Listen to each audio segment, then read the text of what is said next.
Walang duda, mapalad ang bawat isa dahil sa Diyos na tapat kahit hindi tayo karapat-dapat.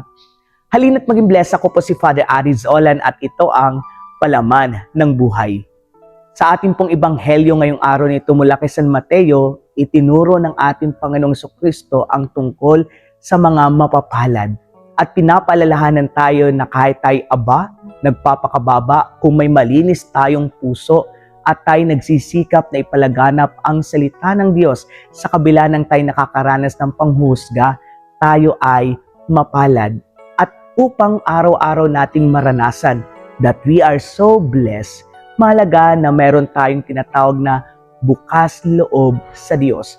Maging bukas sa lahat ng pagkatuto na nais ibigay sa atin ng Diyos upang maging matibay at matatag ang ating pananampalataya sa Kanya. At kapag bukas ang loob sa Diyos, tiyak dadalhin tayo nito patungo sa bagong loob sa Diyos.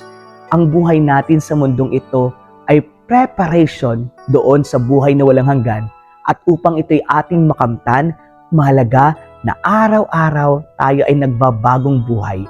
At kapag bukas loob sa Diyos, tiyak magkakaroon tayo ng pagkakataon na magbigay loob sa Diyos at sa bawat isa. Tunay nga pong ang buhay natin, kaya tayo ay pinagpapala, ay hindi para sa sarili lang natin, kundi upang ibahagi din natin ito sa bawat isa. God bless you po and keep safe.